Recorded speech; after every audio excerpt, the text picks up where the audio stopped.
Paul Suisse, Teoria do Desenvolvimento Capitalista, Princípios de Economia Política Marxista.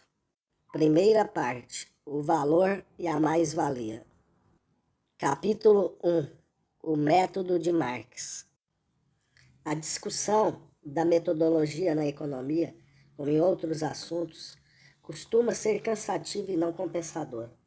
Evitá-la, porém, é correr o risco de um desentendimento sério. Por isso, neste capítulo tentaremos, da mais breve forma possível, apresentar os principais elementos da interpretação de Marx à economia. No caso de Marx, é um ponto dos mais importantes, pois muitas de suas contribuições novas e mais significativas são precisamente de caráter metodológico. Lukács, um dos mais penetrantes marxistas contemporâneos, chegou mesmo a afirmar que a ortodoxia em questões de marxismo se relaciona exclusivamente com o método. 1. O uso da abstração. Do ponto de vista formal, a metodologia econômica de Marx pode parecer surpreendentemente semelhante à de seus predecessores clássicos e à de seus sucessores neoclássicos. Ele era forte partidário do método abstrato-dedutivo, tão característico da escola ricardiana. Abre aspas, na análise econômica das formas econômicas, escreveu no prefácio de O Capital, nem microscópios, nem reagentes químicos têm utilidade. A força da abstração deve substituir ambos, fecha aspas. Além disso, Marx acreditava e praticava o que os teóricos modernos chamam de método de aproximações sucessivas, e que consiste em passar do mais abstrato para o mais concreto, em fases sucessivas, afastando suposições simplificadoras nos sucessivos estágios da investigação, de modo que a teoria possa explicar e levar em conta um número de fenômenos cada vez maior. Quando examinamos melhor a questão, porém, encontramos diferenças surpreendentes entre Marx e os representantes da tradição clássica e neoclássica. O princípio da abstração é, em si, impotente para proporcionar o conhecimento, tudo dependendo da forma de sua aplicação. Em outras palavras, é preciso decidir o que se deve abstrair de quê e o que não se deve. Surgem, então, pelo menos duas questões. Primeiro, que problema está sendo investigado? E segundo, quais os elementos essenciais desse problema? Se tivermos de responder a essas duas perguntas, saberemos com certeza o que podemos abstrair ou não, e dentro desses limites, enquadrar nossas suposições no critério de conveniência e simplicidade. Ora, não precisamos ir além da primeira pergunta para nos convencermos de que os economistas nem sempre estiveram de acordo nos seus objetivos. Os problemas que vários economistas bem conhecidos se propuseram investigar podem ser mencionados, abre aspas, a natureza e causas da riqueza das nações, fecha aspas, em Adam Smith, abre aspas, as leis que regulam a distribuição do produto da terra, fecha aspas, em Ricardo, abre aspas, a ação do homem na vida comercial comum, fecha aspas, Marshall, abre aspas, o preço e suas causas e corolários, fecha aspas, Davenport, abre aspas, o comportamento humano como uma relação entre fins e meio escassos que têm usos alternativos, fecha aspas, Robbins. Há, sem dúvida, pontos de contato, mas é pouco provável que duas dessas afirmações possam ser consideradas idênticas. Segue-se, daí, que não há dois pesquisadores que tratem seu material, inclusive o modo de aplicar o recurso da abstração, exatamente do mesmo modo. Um deles pode abstrair-se de uma diferença que outro tenta explicar, e cada um deles pode encontrar justificativa pelo ponto de vista do problema que examina. O estudante do marxismo deve ter sempre presente tal fato, pois o objetivo de Marx, abre aspas, desnudar a lei econômica do movimento da sociedade moderna, fecha aspas, no prefácio do autor à primeira edição de O Capital, 1, é radicalmente diferente do propósito das escolas de pensamento não-marxista. Mesmo depois de determinada a tarefa do pesquisador, não dispõe ele de uma fórmula soberana para guiar-lhe os passos. Como Hegel observou acertadamente na introdução de sua filosofia da história, no, abre aspas, processo de compreensão científica, é importante que o essencial seja distinguido e posto em contraste com o chamado não essencial. Mas, para que isso seja possível, devemos saber o que é essencial. Fecha aspas. Colocar o essencial em relevo e tornar possível sua análise, essa a tarefa específica da abstração. Mas onde começar? Como distinguir o essencial do não essencial?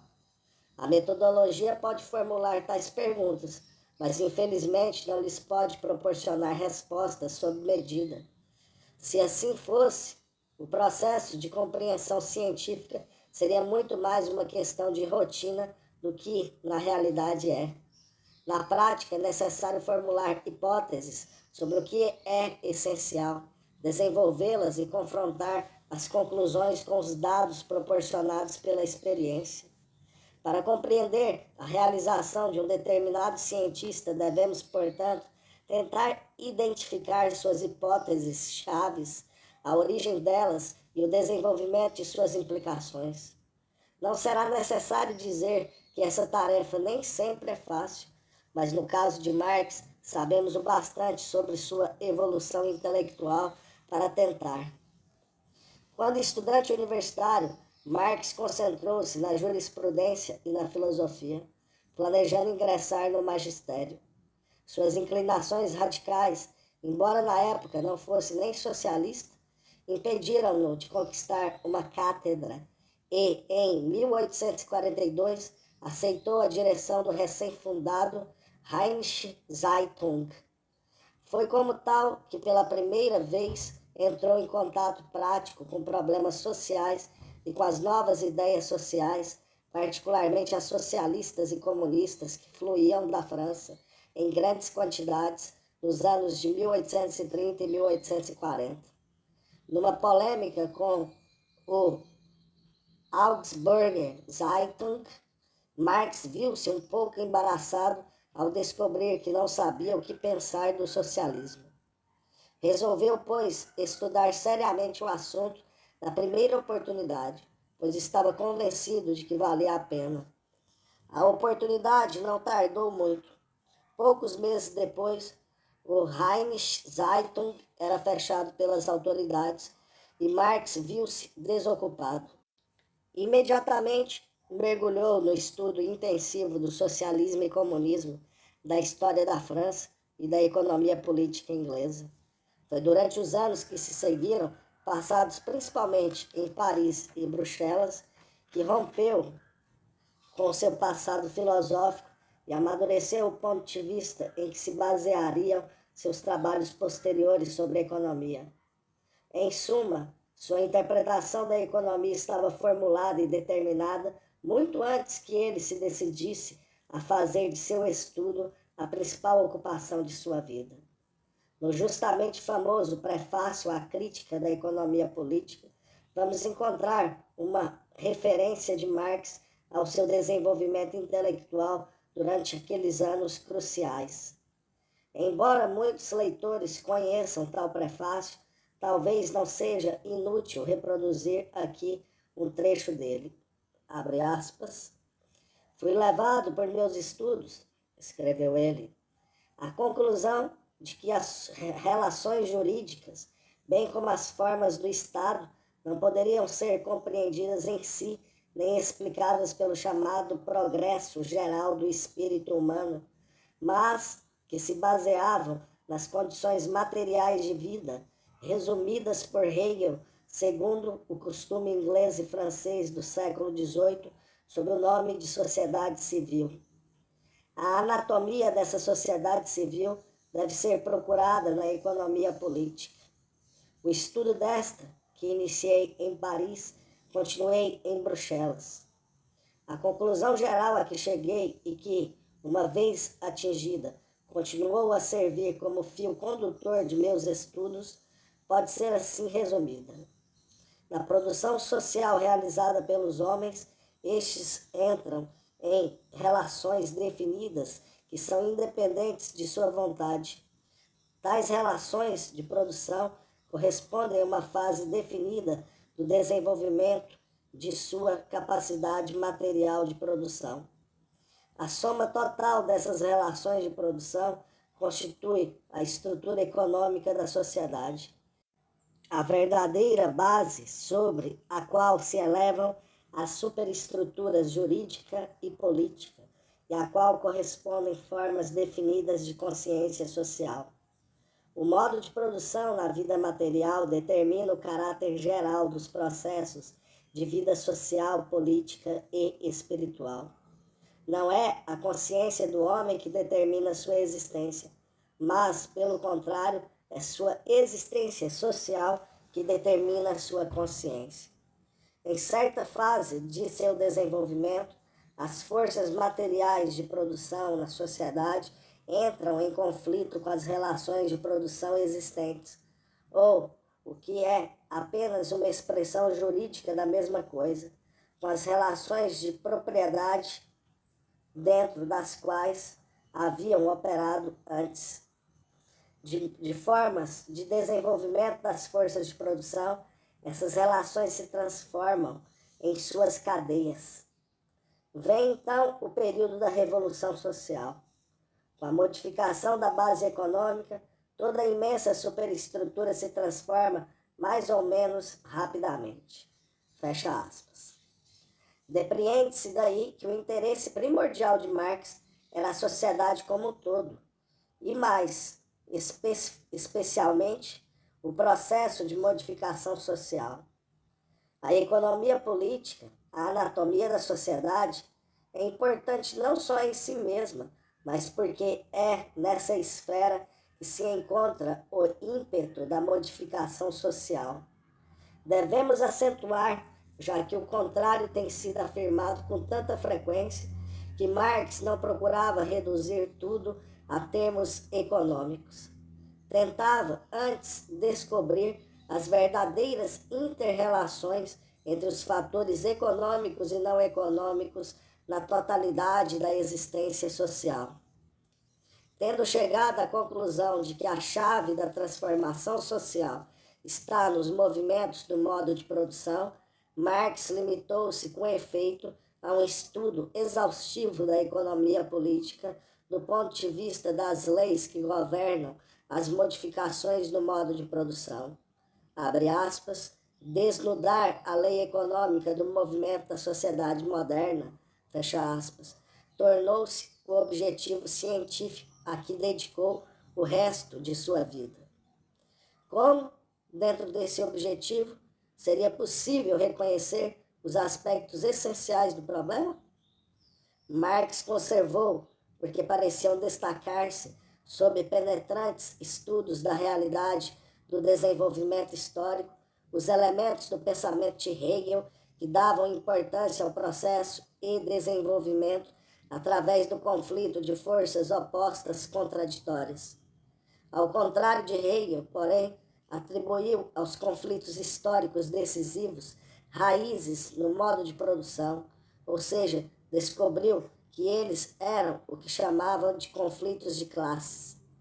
Assim, o Manifesto Comunista, de 1847, após uma nota introdutória, começa, abre aspas, a história de toda a sociedade que até hoje existiu é a história da luta de classes, fecha aspas. As forças econômicas atuantes se manifestam em conflitos de classes sob o capitalismo, bem como sob as formas anteriores da sociedade. Segue-se que as relações econômicas essenciais são as que sublinham e se expressam na forma de conflitos de classes. São esses os elementos essenciais que devem ser isolados e analisados pelo método da abstração. Mesmo essa hipótese, entretanto, pode levar a procedimentos divergentes.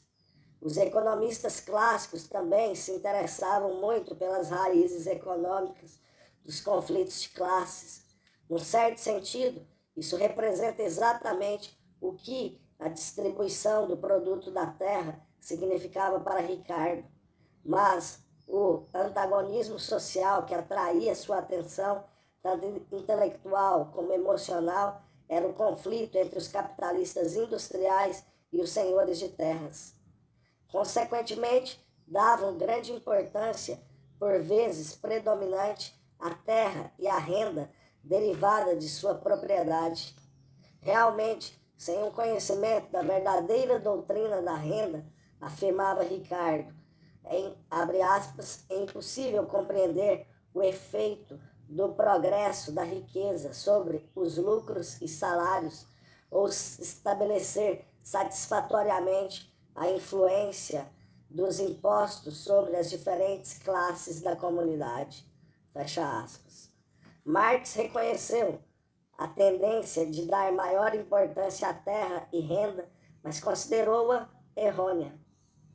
Abre aspas, nada parece mais natural, escreveu ele, do que começar com a renda, com a propriedade da terra, pois a ela está ligada a fonte de toda produção e toda existência, a primeira forma de produção em todas as comunidades mais ou menos permanentes, ou seja, a agricultura, fecha aspas.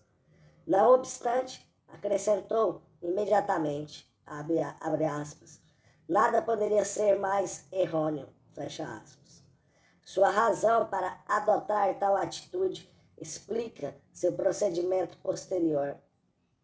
Na sociedade capitalista, abre aspas, a agricultura passa a ser cada vez mais apenas um ramo da indústria e é completamente dominada pelo capital.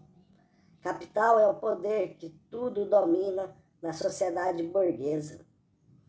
Deve constituir o ponto de partida, bem como a finalidade, e deve ser desenvolvido antes da propriedade da terra. Seria, portanto, pouco prático e errôneo dispor as categorias econômicas na ordem em que foram os fatores determinantes no curso da história. Sua ordem de sequência é determinada antes pela relação que mantém entre si na moderna sociedade burguesa e que é exatamente contrária ao que parece constituir sua ordem natural ou a ordem de sua evolução histórica. O que nos interessa não é o lugar que as relações econômicas ocupam na sucessão histórica das diferentes formas da sociedade. Estamos interessados em sua ligação orgânica dentro da moderna sociedade burguesa. A frase grifada é de particular importância. Abre aspas, o capital é o poder que tudo domina na sociedade burguesa. Fecha aspas. Significava para Marx, como teria significado para qualquer outra dos clássicos, que a principal relação econômica se faz entre os capitalistas e os trabalhadores. Tal como disse em outro local, abre aspas, a relação entre o trabalho assalariado e o capital determina o caráter total do modo de produção. Fecha aspas. Antes mesmo de começar nas pesquisas para a crítica e o capital, havia expresso o mesmo julgamento no manifesto. Abre aspas. A sociedade como um todo divide-se cada vez mais em dois grandes campos hostis, em duas grandes classes que se enfrentam, a burguesia e o proletariado. Fecha aspas. Essa relação deve constituir o centro de uma investigação. O poder de abstração deve ser empregado para isolá-la, para reduzi-la à sua mais pura forma, para permitir que possa ser submetida à mais penosa análise, livre de todas as perturbações que não lhe dizem respeito. A tomada dessa posição requer um processo que compreende pelo menos 2 passos perfeitamente distintos. Primeiro, todas as relações sociais, exceto as existentes entre capital e trabalho, devem ser provisoriamente afastadas para serem reintroduzidas, uma de cada vez, numa fase posterior da análise. Segundo, a relação entre o capital e o trabalho em si mesma deve ser reduzida à sua forma ou formas mais significativas. Não se trata de uma questão quantitativa. Não significa que as formas mais frequentes ou modais da relação devam ser escolhidas para análise.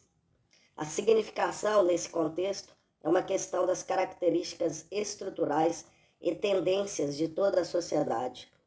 Marx, como bem se sabe, selecionou as formas de relação entre capital e o trabalho que surgem na esfera da produção industrial como as mais significativas da moderna sociedade capitalista.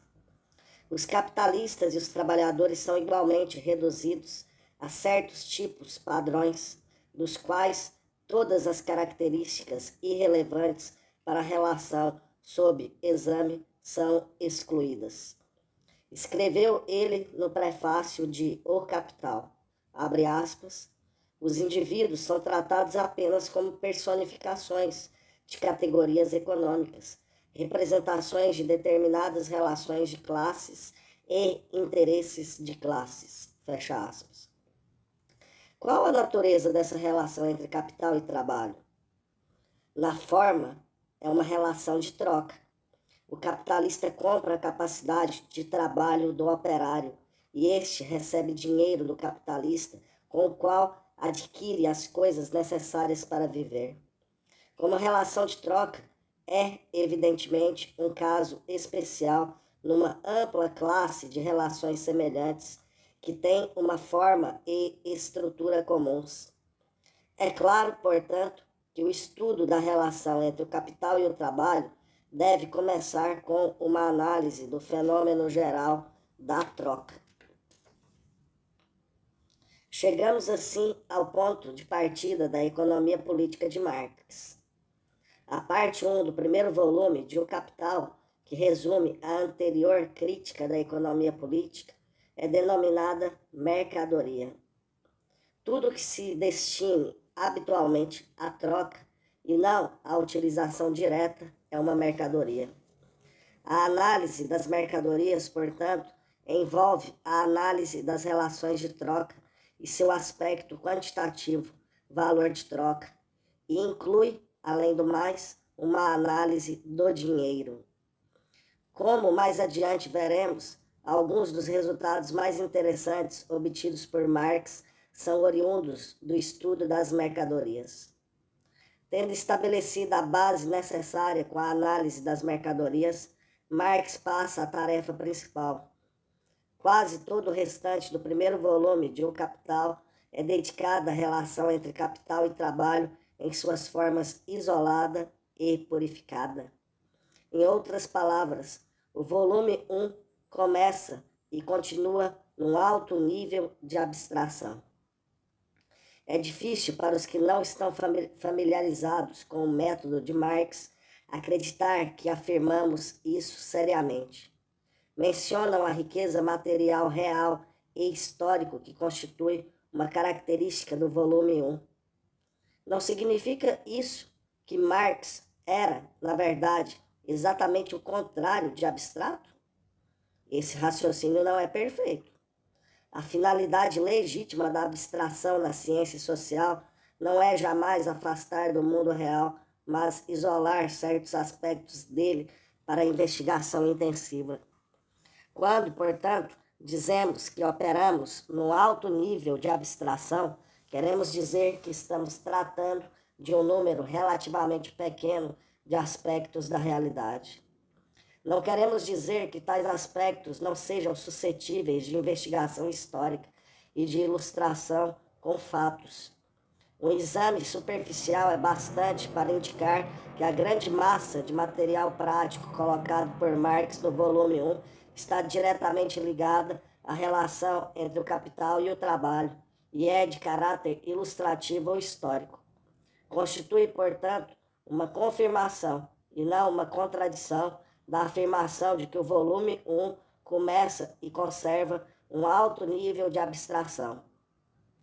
A comprovação desse fato permite-nos tirar uma importante conclusão, ou seja, a de que os resultados obtidos no volume 1 têm um caráter provisório. Em muitos casos, embora não necessariamente em todos, sofrem modificações mais ou menos amplas no nível inferior de abstração, ou seja, quando mais aspectos da realidade são levados em consideração. Segue-se que as tendências ou leis enunciadas no volume 1 não devem ser interpretadas como previsões diretas do futuro. Sua validade é relativa ao nível de abstração no qual são formuladas e à proporção das modificações que deverão sofrer quando a análise for colocada num plano mais concreto. O reconhecimento desse fato teria evitado muita controvérsia estéril. Como exemplo, podemos citar a famosa Lei da Crescente Miséria do Proletariado, que Marx chamava de Lei Absoluta Geral de Acumulação Capitalista. Os antimarxistas sustentaram sempre a falsidade dessa lei e deduziram disso que a análise marxista do capitalismo é incorreta. Alguns marxistas, por outro lado, ocuparam-se igualmente de demonstrar a exatidão da lei e, com isso, uma polêmica, produzindo muito calor e pouca luz, perdurou por mais de meio século. Ambos os lados são culpados da mesma falta de percepção do método de Marx. A lei em questão é formulada no alto nível de abstração. O termo absoluta, utilizado na sua classificação, é empregado no sentido hegeliano de abstrata. A lei não constitui, em nenhum sentido, uma previsão concreta do futuro. Além do mais, nesse caso particular, Marx diz isso em linguagem perfeitamente clara, de forma que a má interpretação parece extremamente difícil de tolerar. Tendo formulado a lei, ele imediatamente acrescenta, abre aspas, como todas as outras leis, esta é modificada em sua atuação por muitas circunstâncias, cuja análise não nos compete aqui, fecha aspas. Seria impossível uma advertência mais clara para não interpretá-la como uma previsão concreta. O exame adequado dos problemas de método teria tornado esse desentendimento, juntamente com muitos outros, desnecessário. Não precisamos examinar todo o plano de O Capital. Para nosso objetivo no momento, é necessário apenas mostrar que a finalidade dos volumes 2 e 3 era levar em conta fatores que haviam sido conscientemente excluídos do volume 1, ou seja, levar a análise a níveis cada vez mais baixos de abstração.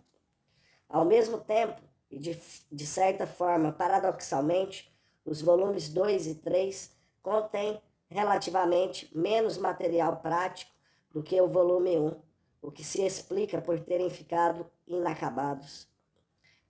Ao compilá-los dos manuscritos de Marx, Engels encontrou grande cópia de material ilustrativo, que, porém, não estava, abre aspas, nem mesmo disposto e muito menos formulado, fecha aspas.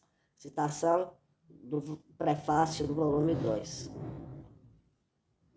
O volume 1, por outro lado, foi preparado para a impressão pelo próprio Marx, que assim pôde integrar o material real com o teórico, coisa que Engels não poderia ter feito nos volumes posteriores sem ir muito além das funções de organizador, o que ele sabiamente evitou.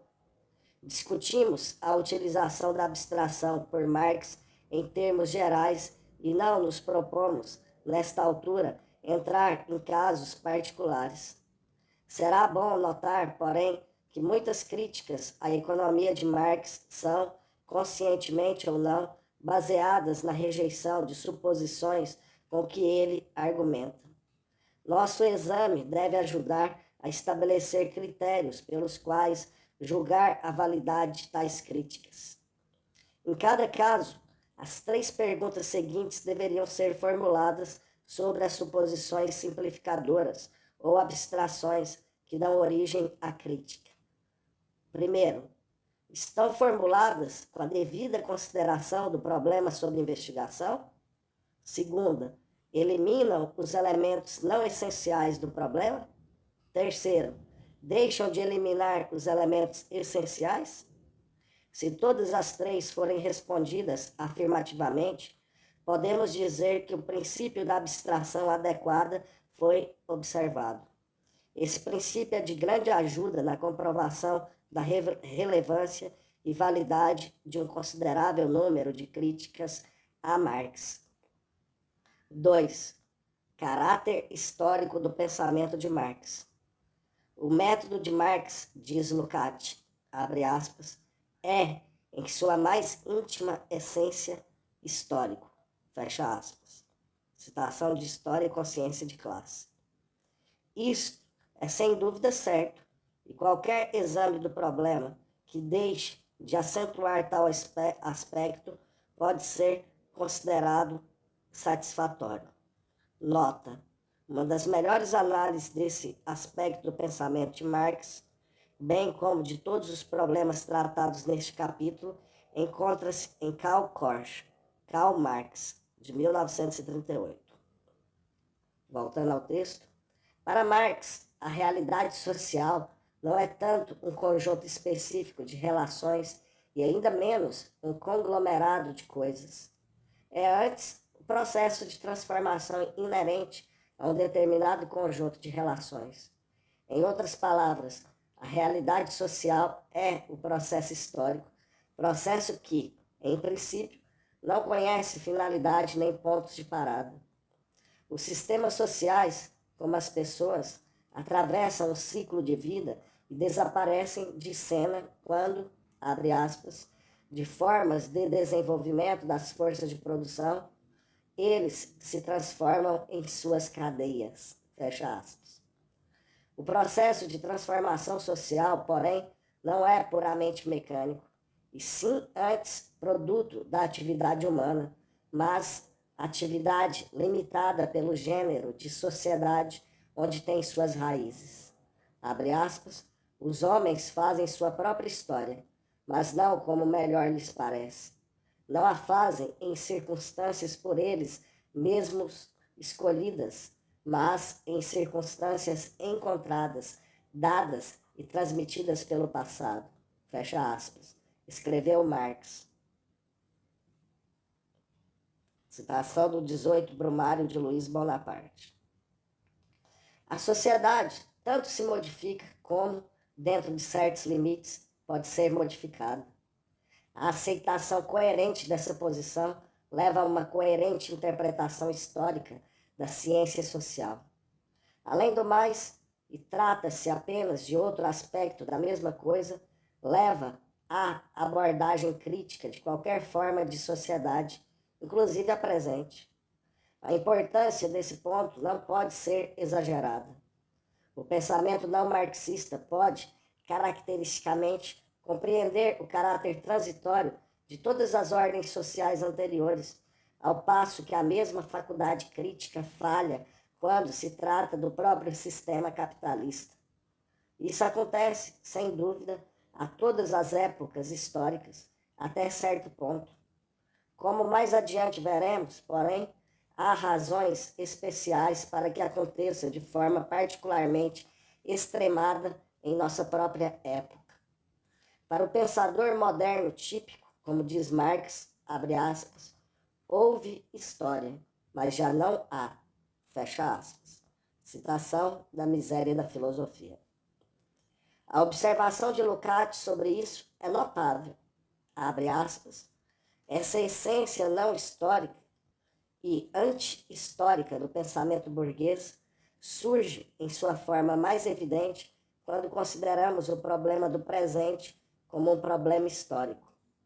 A incapacidade completa de todos os pensadores e historiadores burgueses de compreender os acontecimentos históricos mundiais do presente como história mundial deve permanecer como uma lembrança desagradável a todas as pessoas sensatas desde a Guerra Mundial e a Revolução Mundial.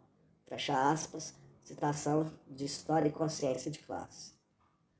Nada do que ocorreu desde 1922 poderia levar-nos a alterar esse julgamento. Antes, pelo contrário. Os marxistas, por outro lado, interpretam de forma coerente os acontecimentos contemporâneos no contexto histórico mundial. A diferença não é, evidentemente, uma questão de inteligência, mas de método e interpretação. Muita gente considera o capitalismo como algo perene, tal como o sistema solar. Pensa no desaparecimento desse sistema, com o que frequentemente concorda hoje em dia. Como pensa no resfriamento final do Sol, ou seja, negando sua relevância para os acontecimentos contemporâneos. Desse ponto de vista, podemos compreender e criticar o que ocorre dentro da moldura do sistema. Não será possível compreender ou avaliar o que ocorre ao próprio sistema. Este último fato toma, frequentemente, a forma de uma simples negativa de que se possa falar com sentido sobre os sistemas sociais. Os grandes acontecimentos históricos, porém, geralmente estão ligados ao sistema social como um todo. O resultado é que, para o espírito moderno típico, assumem um caráter catastrófico, com tudo o que isso representa na forma de choque emocional e confusão intelectual. Para o marxista, o caráter histórico específico, isto é, transitório, do capitalismo é uma premissa maior. Por isso, ele pode, por assim dizer, ficar fora do sistema e criticá-lo em seu conjunto. Além do mais, como a ação humana é, em si, responsável pelas modificações que o sistema está sofrendo e sofrerá, uma atitude crítica não só é intelectualmente possível, mas também moralmente significativa. Como, por exemplo, uma atitude crítica em relação ao sistema solar, quaisquer que fossem as suas deficiências, não poderia ser e de importância prática.